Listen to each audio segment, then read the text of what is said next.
നിങ്ങളുടെ favourite shows ഇനി ഒരിക്കലും മിസ്സാവില്ല. ഇപ്പോൾ C5 കാണും നിങ്ങളുടെ ഫേവറേറ്റ് ഷോസ് തികച്ചും സൗജന്യമായി. വിഷ്ണുവേട്ടൻ എന്ന നിധിയെ കൈവിട്ട് കളയില്ല ഞാൻ. അത് എന്റെ പ്രാണവായുവാ. അതില്ലാതെ എനിക്ക് ജീവിതമില്ല. അമ്മേ, പെണ്ണ് കാണലല്ലേ നടന്നിട്ടുള്ളൂ. നിശ്ചയമൊന്നും നടക്കാൻ പോകുന്നില്ല. ശാലിനിക്ക് ജീവനുണ്ടെങ്കിൽ. കുറച്ചു നേരമായില്ലേ തുടങ്ങിയിട്ട്. മുഖ്യമന്ത്രിയുടെ വീഡിയോ കോൺഫറൻസ് ആയതുകൊണ്ടല്ലേ ഞാൻ. അതും ഉരുൾപൊട്ടലിൽപ്പെട്ടവരുടെ ബന്ധുക്കൾക്ക് ദുരിതാശ്വാസം കൊടുക്കുന്നത് സംബന്ധിച്ച്. നമ്മൾ കൃത്യസമയത്ത് കണക്കൊക്കെ പ്രസന്റ് ചെയ്തില്ലെന്നുണ്ടെങ്കിൽ പാവങ്ങൾക്ക് ആ പണം കിട്ടിയില്ലെന്ന് വരും. കേന്ദ്ര ഫണ്ടിന്റെ ഒക്കെ കാര്യമല്ലേ അമ്മേ. എടി നിക്ക്. പാവങ്ങള്, അഗതികള്, അവർക്കുള്ള സഹായധനം ഇതെല്ലാം നല്ലത് തന്നെയാ. പക്ഷെ വല്ലപ്പോഴും സ്വന്തം കാര്യത്തെ പറ്റി കൂടി ഒന്ന് ചിന്തിക്കണം. നാട്ടുകാരുടെ മൊത്തം കാര്യം എടുത്ത് തലയിൽ വെക്കാന്ന് വെച്ചാ അതിനുവേണ്ടി നീറി ഒടുങ്ങാനുള്ളതാണോ നിന്റെ ജന്മം?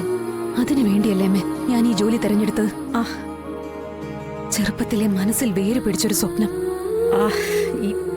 ആ സ്വപ്നം മനസ്സിൽ നട്ടു നനച്ച് വളർത്തുമ്പോഴും തഴച്ചു വളരുമ്പോഴും വിഷ്ണുവേട്ടനൊന്നും ചിത്രത്തിലില്ല. ഒരു കുടുംബം തന്നെ ഇല്ല.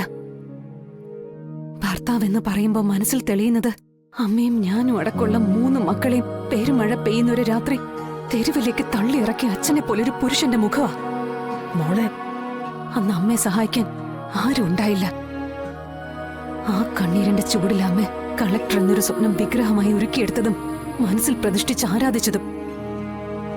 വളരെ കഷ്ടപ്പെട്ട് ഞാനത് നേടിയെടുത്തു. പിന്നെയോ AC കാറിലെ യാത്ര, AC സ്യൂട്ടിലെ മീറ്റിങ്ങുകളും കുശല പ്രശ്നങ്ങളും, 7 കോഴ്സ് ഡിന്നറുകളും, ഹൈ ക്ലാസ് ബന്ധങ്ങളും, ഇതൊക്കെ ആസ്വദിച്ച് കളക്ടറുടെ ബംഗ്ലാവിൽ സുഖമായി കിടന്നുറങ്ങിയാ മതിയോ അമ്മേ? കാർഷിക വിളകൾക്ക് വിലത്തകർച്ചയുണ്ടായപ്പോ ആത്മഹത്യയിൽ അഭയം തേടിയ ഒരു അച്ഛന്റെ മകൾ ഉണ്ടാകും അന്നത്തെ ശാലിനിയുടെ പ്രായത്തിൽ. കടലിൽ പോയ സ്വന്തം ബന്ധുക്കളെ പറ്റി ഒരു വിവരവും ഇല്ലാതെ തീരത്ത് കണ്ണീർ വാർത്തിരിക്കുന്ന ഒരു പെൺകുട്ടി ഉണ്ടാവും അന്നത്തെ ശാരികയുടെ പ്രായത്തിൽ. ഉരുൾപൊട്ടലിൽ മണ്ണിനടിയിൽ മറഞ്ഞുപോയ സ്വന്തം മക്കൾ ഇപ്പോഴും ജീവനോടെ ശേഷിക്കുന്നുണ്ടാവുന്ന പ്രതീക്ഷയിൽ മഞ്ഞും മഴയും രാപ്പകൽ കണ്ട് കാത്തിരിക്കുന്നൊരു ശാരദാമ്മയുണ്ടാവും. മോളെ, ഞാൻ അങ്ങനെ. അമ്മേ, അമ്മ പേടിക്കണ്ട. വിഷ്ണുവേട്ടൻ എന്ന നിധിയെ കൈവിട്ട് കളയില്ല ഞാൻ. അത് എന്റെ പ്രാണവായുവാ. അതില്ലാതെ എനിക്ക് ജീവിതമില്ല. അമ്മേ, പെണ്ണ് കാണലല്ലേ നടന്നിട്ടുള്ളൂ. നിശ്ചയമൊന്നും നടക്കാൻ പോകുന്നില്ല. ശാലിനിക്ക് ജീവനുണ്ടെങ്കിൽ.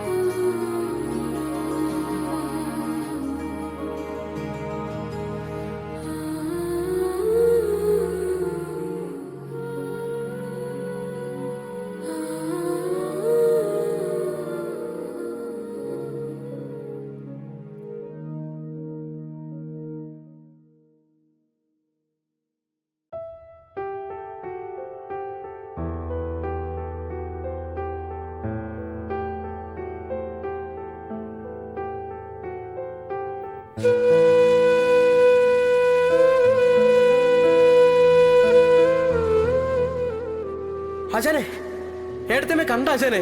എടാ, ഇറങ്ങടാ പുറത്ത്. എടാ, പോകാൻ ഇറങ്ങി പോടാ. അച്ഛൻ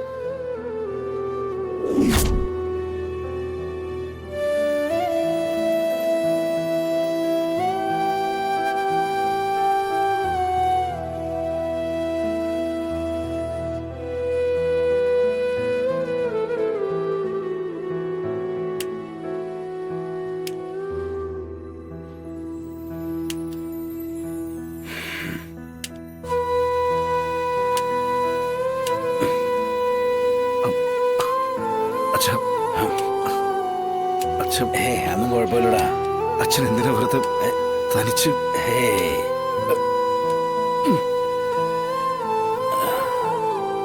എല്ലാവരും തനിച്ചല്ലടാ. മുകളിലത്തെ മുറിയിൽ നീ ഇങ്ങനെ തനിച്ച്, താഴെ ഞാൻ അങ്ങനെ ഒറ്റപ്പെട്ടു. ഒപ്പം ഭാമയുണ്ട്.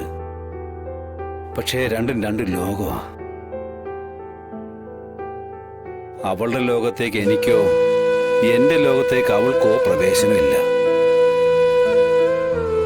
അത് വേണ്ടാന്ന് വെച്ചിട്ടൊന്നുമല്ല, പക്ഷെ അതങ്ങനെ ആയിപ്പോയടാ.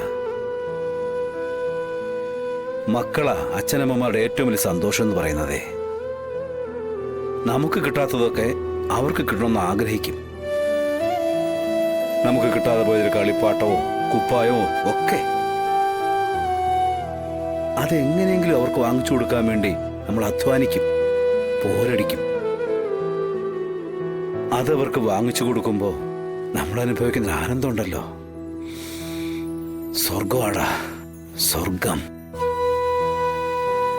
എന്റെ മോനെ, നിനക്കറിയോ, ഒരു 15 വയസ്സുള്ളപ്പോഴേ ഒരു സൈക്കിൾ ചവിട്ടാൻ കിട്ടുമെന്ന് കൊതിച്ചിട്ടുണ്ട് ഞാൻ. അതും വാടകയ്ക്ക്. 1-2 രൂപയൊക്കെ ഉള്ളൂ അന്ന് 1 മണിക്കൂർ വാടക. എന്നാലും അതുപോലും ഇല്ല. അതിന്റെ സങ്കടവും വേദനയൊക്കെ മാറ്റിയത് എന്റെ മക്കൾക്ക് ചവിട്ടാൻ പ്രായമാവും മുമ്പ് സൈക്കിളും വണ്ടിയൊക്കെ വാങ്ങിച്ചു കൊടുത്ത. മക്കൾ സന്തോഷിക്കുന്നതും സമാധാനത്തോടെ ജീവിക്കുന്നതൊക്കെ തന്നെയാ ഏതൊരു അച്ഛനമ്മമാരുടെയും സന്തോഷം. അത് മരിക്കുമ്പോ പോലും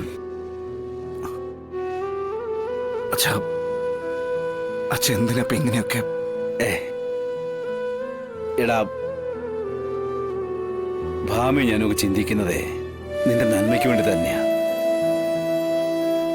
പ്രീതിയുടെ കാര്യത്തിൽ ഒരു സമാധാനമുണ്ട്.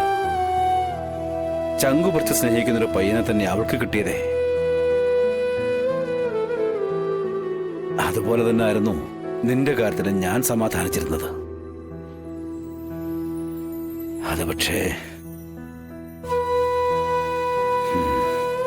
ഇടമക്കളെ, നിനക്കൊരു കൂട്ടു വേണമെന്ന് ഭാമ ആഗ്രഹിച്ച അതവളുടെ സ്വാർത്ഥതയാ. ഒരമ്മയുടെ സ്വാർത്ഥതയെന്ന് ഞാൻ പറയും. മനസ്സിലോ ഹൃദയത്തിലോ ഒരാൾ പതിഞ്ഞു പോയാ ചിതയോളം കൂടെ പോകുന്ന എന്റെ ഒരു അനുഭവം. എനിക്കത് മനസ്സിലാവും മോനെ. അല്ല, എനിക്ക് പെണ്ണുങ്ങളുടെ മനസ്സേ മനസ്സിലാവുന്നില്ല. ചിലപ്പം അച്ഛനൊരു പഴഞ്ചനായി പോയതുകൊണ്ടായിരിക്കൂടാ. ഒന്നു പോയാ അതിന് പകരം വയ്ക്കാൻ മറ്റൊന്നിനെ കൊണ്ടാവോ? ഇല്ല. ഈ എല്ലാ കഥകളിലും പറയുന്നതൊക്കെ സ്ത്രീയുടെ നല്ല മനസ്സിനെ പറ്റിയും സ്നേഹത്തെ പറ്റിയൊക്കെയാ. പക്ഷെ ജീവിതത്തില് എനിക്കതിനെ പറ്റിയൊക്കെ സംശയമുണ്ടാ മക്കളെ. മക്കളെ, കമലിനോട് ഒന്ന് പറഞ്ഞവള് കൂട്ടിച്ചേർത്ത് ചോദിക്കുക. നിന്റെ പെണ്ണ് ശാലിനി ഇവിടെ തന്നെ ഉണ്ടെന്ന് ഞാൻ വിശ്വസിക്കാം. പക്ഷെ അവളും തിരിച്ചു വരൂടെ മക്കളെ നിന്റെ ജീവിതത്തിലേക്ക്? വരൂ. ഡൗൺലോഡ് ചെയ്യൂ C5 ആപ്പ്. കാണൂ എല്ലാ എപ്പിസോഡുകളും സൗജന്യമായി.